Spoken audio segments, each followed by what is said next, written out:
Bonjour chers amis, Moadim les Simcha, Chag Sameach.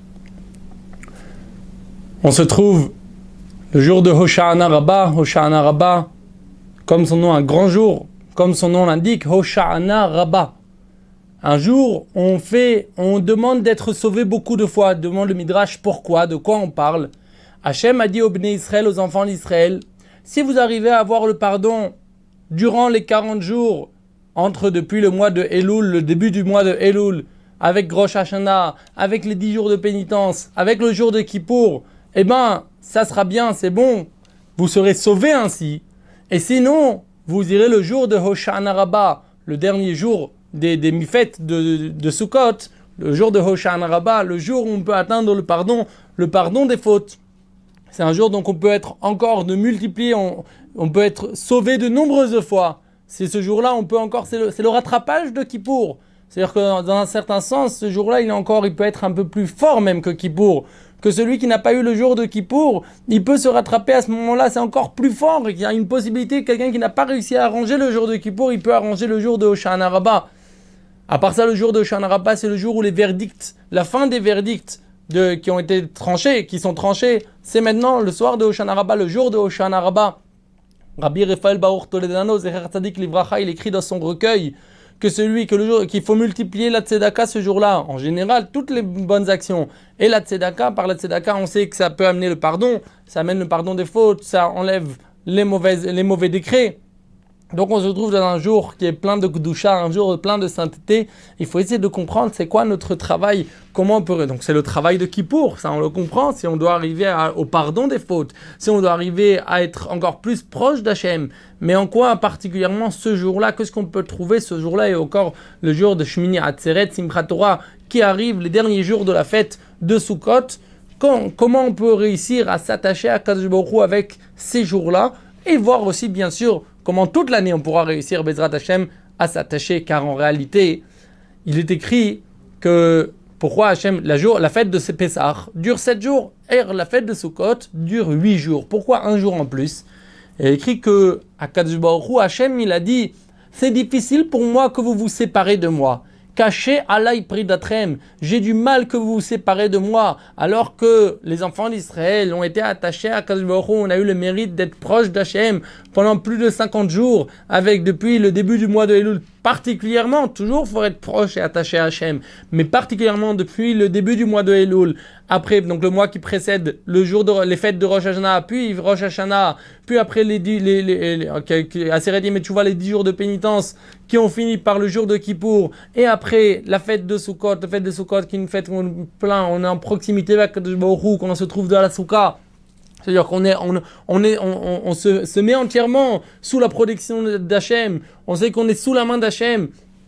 On finit la fête de Sukkot, et alors Hachem il dit, je n'ai pas envie que vous allez reprendre votre train-train, votre quotidien. S'il vous plaît, recommencez à nouveau. Soyez attachés à moi. Soyez encore un jour en plus. Vous allez rester un jour en plus. Alors déjà, les Baalei HaMussar ont expliqué que on ne parle pas juste simplement un jour en plus. Qu'est-ce que ça va servir si on était pendant 50 jours, maintenant encore un jour en plus? Ça, chez les gens, ça marche comme ça, les humains. Ils se disent, voilà, on était longtemps, bon, alors on repousse d'un jour la séparation, on la repousse d'un jour. Et demain, la séparation, elle va exister? Bon, elle va exister demain. Mais lorsque Hachem il nous dit rester un jour en plus, ce n'est pas simplement rester un jour en plus. C'est que je veux pas, il n'y a pas écrit juste rester un seul jour en plus je veux pas me séparer, repoussons la séparation d'un jour. Il y a écrit je ne veux pas qu'on se sépare. Alors quand on va se séparer, on va repousser d'un jour, on va se séparer demain. Et pourquoi on ne rajoute pas encore un jour d'après? Ça veut dire que le dernier jour de la fête de Sukkot, le jour qui a été rajouté à la fête de Sukkot et qui nous donne un jour en plus, donc en Eretz Israël 8 jours et en Chutz La'aretz, en diaspora 9 jours à la fête de Sukkot, le jour en plus qui a été rajouté, c'est un jour qui vient nous dire, qui vient nous faire que quand on va travailler durant ce jour-là, comme on va devoir travailler, comme on peut travailler, on a une possibilité de rester attaché à Hachem, pas juste ce jour en plus, mais durant toute l'année qui va arriver, durant toute la vie, mais au moins durant toute l'année jusqu'à l'année d'après, on continue, on va pouvoir rester attaché à Hachem de la manière la plus forte possible. Alors c'est quoi le travail justement de ces jours-là? Comment on peut réussir les points de la tchouva? On a toujours beaucoup de points. On va essayer de parler Bezrat Hashem. Un des points fondamentaux quand quelqu'un il veut servir Hashem, il veut réussir à être un vrai tzaddik. Comment avoir cette facilité de faire teshuva? C'est qu'il faut aussi comprendre une autre question qu'on n'a pas citée, c'est que lorsque Hachem il nous dit voilà vous trouvez, je veux que vous restez un jour en plus, donc comme on a dit c'est un travail qu'il faut faire durant les derniers jours de la fête pour pouvoir continuer à apporter tout ce qu'on a attrapé, tout ce qu'on a pu puiser, qu'on a pris de biens spirituels durant les fêtes, alors qu'on va pouvoir les continuer, les attraper, les garder et continuer avec durant toute l'année. Ça, a priori, si de nous-mêmes on aurait pensé, il faudrait un deuxième jour de Kippour. Si on a fait déjà un jour de tchouva complète, alors il faudrait encore un autre jour de Kippour. On va regretter les fautes, on va essayer de prendre des bonnes décisions. Ça, il faut le prendre. On va prendre de nouvelles décisions, comment on va bien se comporter. Mais pourquoi un jour de fête de Simchat Torah, un jour de Shmini Atzeret, un jour de la fête de Sukkot? La fête de Sukkot, c'est le moment où il faut avoir le plus de Simcha durant toute l'année, c'est le jour où il y a le plus de joie. Alors à ce moment-là, c'est un moment de fête, mais quel rapport maintenant avec le travail, travailler pour faire teshuva et pour finir et bien clôturer la teshuva. Bien la clôturer, ça veut dire faire une teshuva qui va pouvoir continuer, que notre conduite à partir de maintenant, elle va changer, pas juste quelques jours, mais elle va continuer à changer, on va s'élever le plus possible. Pourquoi un jour de Sukkot? Pourquoi un jour de la fête de Sukkot? Un jour de joie? Plutôt un jour où on va encore travailler sur regretter les fautes et essayer de se rapprocher d'Hachem.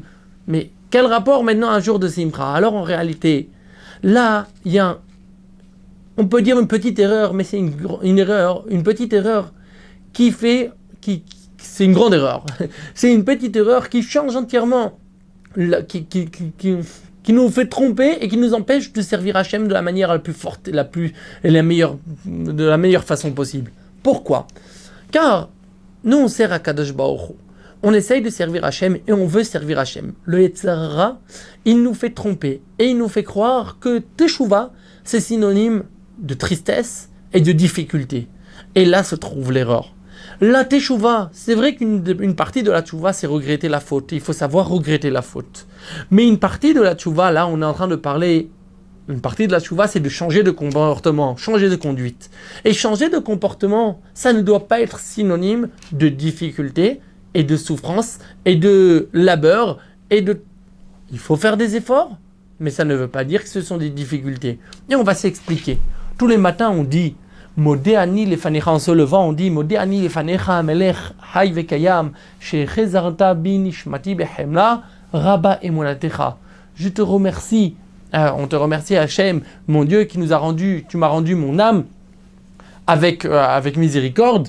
Et on finit en disant Rabba emunatecha. Ta foi, elle est grande. Elle est grande, ta foi. De quelle foi on parle? A priori, nous on sait que nous on doit avoir de la foi en Hachem. On n'a jamais vu que c'est Hachem qui doit avoir de la foi envers nous. C'est nous qui devons avoir de la foi en Hachem. Alors que ce qu'on est en train de dire, ta foi, elle est grande. Si on avait dit notre foi, elle est grande, mais on espère, notre foi est grande. Mais dire que ta foi, elle est grande, à quoi ça fait référence?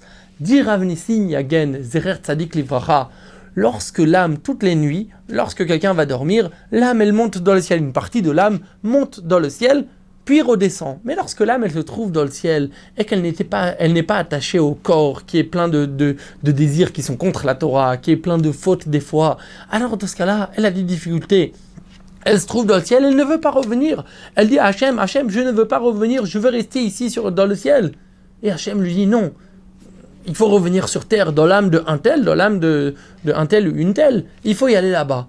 Et alors, l'âme ne veut pas. Et Hachem essaie de la convaincre, tu vas voir. Et Hachem, l'âme, il dit, mais non, moi je veux pas revenir dans un corps d'un tel qui a fauté, qui a fait telle ou telle faute, quel mitzvot. Non, je ne veux pas. Ça peut arriver, il y a des tzadikim, l'âme, elle veut redescendre.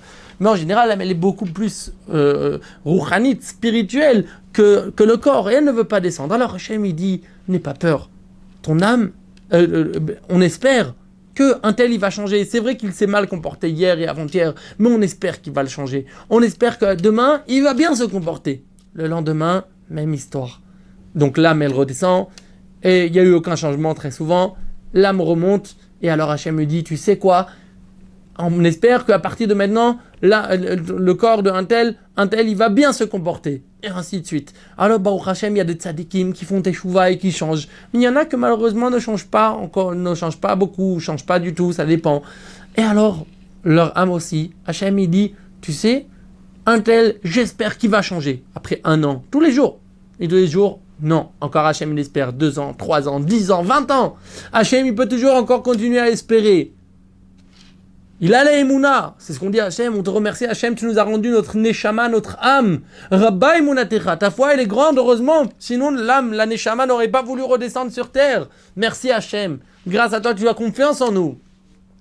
Et Ramnissim Yagen disait, si seulement on pouvait avoir au moins de confiance, autant de confiance envers Hachem, que Hachem il a envers nous, ça serait immense.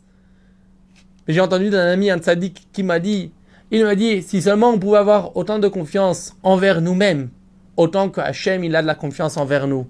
Nous, on a confiance envers... Hachem, il a confiance envers nous. Il a confiance, je sais que toi, tu vas changer, tu vas grandir, tu as la possibilité, tu as les moyens. Si Hachem, il a de la confiance envers nous, ça veut dire qu'on peut y arriver. Et que ce n'est pas quelque chose qui est impossible et qui est très très difficile. C'est quelque chose qui est entre nos mains facilement. C'est pour ça qu'il a confiance qu'on va le faire, qu'on va pouvoir le faire, qu'on va changer. Il a cette confiance il espère et cet espoir qu'on va pouvoir changer. Et ça, chaque matin où il nous rend l'âme, il est en train de nous dire. Et chaque matin où notre âme, elle arrive, pourquoi des fois on ne veut pas changer? On ne peut pas changer. Pas parce qu'on ne veut pas changer. Pourquoi des fois on ne change pas? Parce qu'on croit qu'on n'y arrivera pas. Le Yetzirah, le mauvais penchant, il fait tout pour essayer de nous convaincre que ça, c'est au-dessus de nos moyens. Ça, ce n'est pas dans nos possibilités. On ne pourra pas réussir à changer tel point. On n'aura pas réussir à arrêter telle faute. On ne pourra pas réussir à partir de maintenant faire telle mitzvah comme il faut. C'est trop difficile pour nous. Et ça, c'est l'erreur que le Yetzirah, il essaye de nous faire entrer dans la tête afin d'être sûr que l'on ne le change pas. Car quelqu'un qui croit ces mensonges du mauvais penchant, il aura beaucoup plus de difficultés à changer. Ça sera très difficile pour lui de changer. Quelqu'un qui pense qu'il n'arrivera pas à faire tel ou tel point, eh ben il ne peut pas réussir. Il est persuadé qu'il n'arrivera pas. Il n'arrivera pas, ou ça sera très très difficile pour lui. Mais quelqu'un qui sait la réalité et la vérité, c'est que Hachem, il aide chacun qui veut avancer. Chacun, même des points qui paraissent difficiles. Il faut juste vouloir combattre le mauvais penchant, et il faut savoir que c'est facile. Le Yetzirah, il fait tout pour nous faire croire que c'est difficile. Et quand le matin, on se lève et on dit Modéani lefanecha melech chai vekayam, on te remercie Hachem, Dieu vivant qui nous a laissé, Tchechezerta binishmati, que tu m'as rendu mon âme. Je te remercie Hachem, tu m'as rendu mon âme. Rabba Emunatecha, ta foi elle est grande. Alors à ce moment-là, il faut se rappeler, merci Hachem, tu as confiance en moi, que je vais changer. Tu as confiance en moi, que je peux m'approcher de toi, que je peux changer, que je peux arrêter les choses que je sais que je dois arrêter. Que je peux à partir de maintenant faire des choses que je sais positivement, bien écouter, apprendre dans les livres de Halakha, dans les livres de Torah, comment me conduire, et oui, me conduire comme tu désires. Tu as confiance en moi, même que je crois que telle chose c'est difficile, ou tel point ça sera trop difficile pour moi, tu as confiance que c'est facile et que je vais arriver, et c'est béhémet, c'est la vérité, c'est très facile. Il y a un livre qui a été écrit que les gens qui fument ont beaucoup de difficultés d'arrêter de fumer. Et il y a quelqu'un qui a toute une méthode pour apprendre aux gens d'arrêter de fumer. Et il a plus de 90% de réussite, je crois qu'il s'appelle Alon Carr, qui a écrit un livre, Comment arrêter de fumer, traduit en plein de langues, 8 millions d'exemplaires, Comment arrêter de fumer facilement, à peu près le titre. Comment il arrive, les gens qui arrivent, il y a 90% de réussite. Comment? Alors que des gens qui ont des difficultés, qui ont essayé déjà plein de fois, et ils n'arrivaient pas à arrêter de fumer, et là où ils arrivent. Comment ça travaille? Bien sûr, il y a toute une méthode. Mais le fond peut-être de l'idée, il se trouve qu'il arrive à expliquer qu'en réalité, arrêter de fumer, ce n'est pas difficile. C'est facile. Il le prouve que c'est facile, qu'il n'y a aucune difficulté. Alors où se trouve la difficulté? Comment ça se fait que tous les gens qui essayent d'arrêter, beaucoup de gens qui essayent d'arrêter de fumer, il y en a qui arrivent à Baruch Hashem, mais il y en a qui arrêtent de fumer et quand même, ils essayent d'arrêter et ils n'arrivent pas à tenir et c'est très difficile pour eux. Comment ça se fait? Car ils pensent que c'est difficile et ils pensent qu'ils n'y arriveront pas. Alors, effectivement, ça devient très difficile et c'est un miracle s'ils arrivent. Quelqu'un qui pense qu'il n'arrivera pas à faire une chose et il va arriver, c'est un miracle. la réalité. Alors il prouve, lui il arrive à expliquer, à prouver que ce n'est pas difficile d'arrêter de fumer, ce n'est pas du vil comme ça a l'air, et la seule difficulté c'est qu'on croit que c'est difficile, et qu'on croit que c'est impossible. Et donc le fumeur il n'essaye pas d'arrêter de fumer. Ce point-là, on peut l'utiliser sur tous les points de la vie. On veut arrêter tel point, on veut arrêter telle chose. Pourquoi on n'y arrive pas? Parce qu'on pense que c'est difficile. Pourquoi on n'arrive pas à faire tel mitzvot? Pourquoi on n'essaye même pas? On n'essaye même pas car on croit qu'on n'y arrivera pas. Alors on n'essaye pas. Ça c'est une erreur du Yetzirah, c'est une erreur du mauvais penchant qui essaye de nous mettre dans la tête pour pas qu'on y arrive. Il faut savoir que même si c'est vrai, ce n'est pas vrai. C'est facile et on peut arriver. Mais même si c'est vrai que les Yetzirah, il nous fait, on n'arrivera pas, il nous dit, tu sais, tu n'arriveras jamais entièrement à arrêter tel point. Même si c'est vrai, ça vaut la peine de s'investir pour combattre le mauvais penchant. Pourquoi? Parce que pour une fois, on va arrêter, on va combattre le mauvais penchant pour une fois. Ça vaut la peine. La récompense, elle est immense. Et l'approche qu'on a réussi à Kadosh Baruch Hu, elle est immense. Une fois, il y avait Rav Tzion Bracha, je crois qu'il s'appelle, un grand tzaddik de Yerushalayim. Il était dehors, en train de... Il voyait des gens qui étaient en train durant Shabbat, il a vu des gens qui étaient en train de fumer. Il a vu des jeunes comme ça, il s'est approché d'eux, il leur a dit, ça me fait de la peine, pourquoi vous fumez? C'est dommage pour vous, vous êtes en train de perdre votre neshama. Chaque fois où vous allez réussir à combattre et à ne pas fumer pendant Shabbat, et à respecter le Shabbat, vous imaginez comment votre âme, elle grandit, elle s'élève, elle s'approche d'Hachem, le mérite que vous aurez. Il leur a parlé l'importance, la grandeur du Shabbat, transmission avec Kadosh Baruch Hu, tout ce qu'on a. Et ils ont dit non, ils voulaient pas arrêter. Bon, il leur a dit au moins quand vous fumez, n'éteignez pas la cigarette. Il avait de la peine, il pleurait le Rav. Pour eux, c'est dommage. N'éteignez pas la cigarette. Ils ont rigolé, ils sont en train de fumer, à chaque fois ils fument. Il dit dans le ciel, on regarde chaque détail. C'est sûr, sur ce point-là, il faut vous arrêter de fumer. Mais même si quelqu'un est en train de fumer, quelqu'un qui a fumé et qui a éteint la cigarette ou qui n'a pas éteint la cigarette, ce n'est pas la même chose. Chaque petit détail, on croit que c'est ou tout ou rien. Une personne, elle doit savoir. Moi, je dois m'investir le plus possible. Et je n'ai pas le droit de dire, si je n'arrive pas à tout faire, je ne peux rien faire, alors je n'essaye même pas. Tout ce qu'une personne elle doit faire, déjà, elle doit faire. Une personne, elle peut tout faire, toutes les mitzvot, facilement. Mais même si quelqu'un, il pense ou il est convaincu qu'il n'arrivera pas, dans tous les cas, déjà, il faut savoir que l'effort, il faut faire des efforts pour même si c'est une fois, on va réussir, même si c'est pas tout le temps qu'on va pouvoir réussir à faire telle ou telle chose. À plus forte raison, bien sûr, quand c'est des points comme le Shabbat, garder le Shabbat bien comme il faut, garder la tahara, la pureté familiale, garder bien manger kasher, bien être faire attention à tous les détails, combien il faut s'investir le plus possible pour être vraiment toujours le plus rester attaché à Hachem. Mais ce qu'il faut savoir, et ça c'est le message d'aujourd'hui, et si on arrive à l'attraper, on n'aura pas de difficulté, ça sera beaucoup plus facile de servir Hachem. Ce qu'il faut savoir, c'est que ce n'est pas difficile. Ça peut être, c'est facile. Il suffit de vouloir et de savoir que c'est facile, alors on y arrive. Et ça, une fois, le Chafetz Chaim, Rav Elchanan Wasserman, il devait voyager en Afrique du Sud, il est allé voir le Chafetz Chaim, son maître, le Chafetz Chaim, avant de partir. Il lui a dit, Rabbi, qu'est-ce que je peux dire en votre nom dans les communautés juives que je vais rencontrer, où je vais aller, je vais séjourner? Qu'est-ce que je peux leur dire? Il leur a dit, le Chafetz Chaim, il a dit, dis à tout le monde que de faire teshuva, ce n'est pas difficile. Il suffit d'arrêter de fauter et de faire les mitzvot. Ah, c'est pas difficile. C'est pas difficile. Il faut arrêter de fauter, il faut faire les mitzvot. Effectivement, c'est très facile de le dire en tout cas. C'est très facile. Rabbi, le Chafetz Chaim, vous nous dites c'est très facile. C'est difficile. C'est justement ça la difficulté. Et non. Le Chafetz Chaim voulait peut-être nous dire ce qu'on est en train de dire maintenant. C'est qu'en réalité, on n'est pas en train de nous dire que le Yetzirah, il nous fait croire que c'est difficile d'arrêter de faire les mitzvot. Le Yetzirah, il nous fait croire que c'est difficile de faire les mitzvot comme il faut, difficile d'arrêter de fauter. Mais en réalité, c'est facile. Et si on sait que c'est facile, ça sera facile, ça restera facile comme ça l'est réellement. Ça, si on vit avec ce point-là, alors on n'a plus les difficultés que le Yetzirah, il essaye de nous mettre à chaque fois. On n'a plus toute la avodat Hashem, ça devient quelque chose d'agréable, quelque chose où on veut s'approcher, on veut faire encore plus la kirvat Hashem. On veut rester le plus possible attaché avec Akadosh Baruch Hu. Tout ce qui nous paraît que c'est une difficulté, ça ne devient plus une difficulté. On reste entièrement attaché avec Hashem. C'est pour ça que quelqu'un qui vit avec cette réflexion, et on va répondre maintenant à ce qu'on a demandé avant. On a demandé pourquoi on a un jour en plus qu'on a été rajouté. Donc déjà, pourquoi un jour il faut rajouter un plus alors qu'on était là pendant 50 jours? Parce que les 50 jours de fête ou les 52 jours de fête qu'on a déjà eu, Ce sont de fêtes, d'approche avec Hachem, de chizouk, de renforcement dans les mitzvot. Ce sont des mitzvot. On a eu des mitzvot, on a eu Avodat Hachem, on a eu des points de Hirat Shamayim à faire. Beaucoup de points, on s'est renforcé. On a les jours de Elul, Rosh Hashanah, Aseret Yom Teshuvah, les 10 jours de Teshuvah, de pénitence. On a eu le jour de Kippour, on a eu la fête de Sukkot. Quelqu'un, il vit au moment présent. Et là, on nous donne un jour en plus pour réfléchir comment continuer tout ce qu'il faut. Quel jour on nous donne? On nous donne un jour de joie. Pourquoi? Pour pas que l'on se trompe. Que la mitzvah, la teshuva, faire des mitzvot, avancer, faire des efforts, ça doit être synonyme de difficulté et de tristesse. Chas de shalom. Le jour de fête, le plus grand jour de fête. C'est ce jour-là qui doit nous aider et qui va nous aider si on sait le travailler, si on sait l'utiliser, à réfléchir durant après toute l'année. Et à savoir que le travail durant toute l'année, ça ne doit pas être un travail. Il ne faut pas croire que c'est un travail qui est difficile. On va servir Hachem et ça sera facile si on a compris cette chose-là. C'est pour ça qu'on va faire le jour où on a plus de joie. Non, c'est difficile. Maintenant, on va devoir travailler, on va devoir servir Hachem. On va devoir faire des efforts si on veut bien servir Hachem.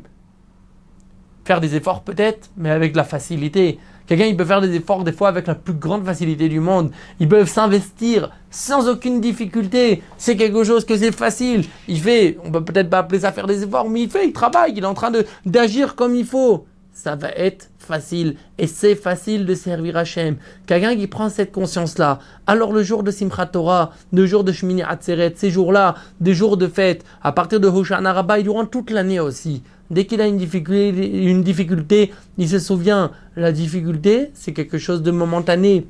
J'ai une difficulté maintenant, en réalité, tel mitzvah, tel commandement que je dois réaliser, c'est un commandement qui est facile. Ce n'est pas difficile comme le Yetzer Hara, il essaye de me faire croire. C'est quelque chose que je peux me faire rentrer dans le cœur, que je peux réussir, je peux réaliser, je peux servir Hachem de toutes les façons possibles. Ah oui, comment je vais faire en un cours de Torah, encore un approche avec Akadosh Baruch Hu, je vais être encore plus proche avec Hachem, tel mitzvah, je dois arranger telle chose, sans difficulté. La difficulté, oui, on doit faire les efforts qu'il faut fournir, on doit les fournir, mais on ne doit pas penser que ce sont des difficultés. Ça, c'est le Yetzer Hara qui essaye. Dès qu'on arrive, Hachem, il nous a mis dans le cœur notre Neshama, il nous a mis tous les matins notre âme, il nous a fait revenir notre âme. Pourquoi? Pour nous montrer, j'ai confiance en toi, tu peux avancer, tu vas réussir. Quand on prend cette conscience-là, on arrive à atteindre tous les niveaux les plus élevés du monde.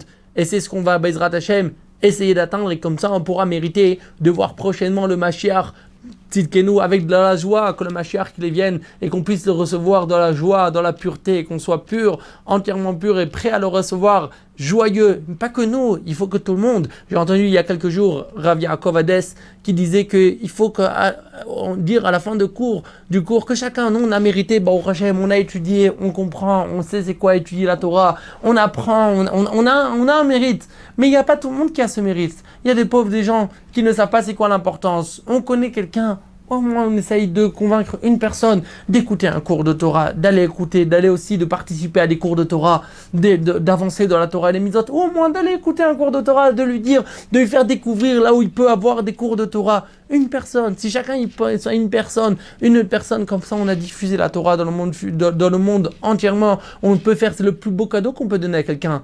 C'est quoi lui faire briller sa neshama? C'est quelque chose pour l'éternité. Tous les cadeaux qu'on donne ici sur terre, ce ne sont pas des cadeaux pour l'éternité, mais quelque chose qu'on donne quand on apprend à quelqu'un, on lui fait découvrir la Torah, on lui apprend, on l'encourage à écouter des cours de Torah et à s'approcher d'Hachem. Alors, Bezrat Hachem, c'est la plus belle chose qu'on peut donner à quelqu'un. On a le mérite, Bezrat Hachem, tous les enfants d'Israël, d'être des grands tzadikim, de servir Hachem et de toujours être, Bezrat Hachem, que la joie de la fête de Sukkot, elle continue, comme le Péliouetz il dit, que la joie des fêtes, ce sont des joies, on est en train de...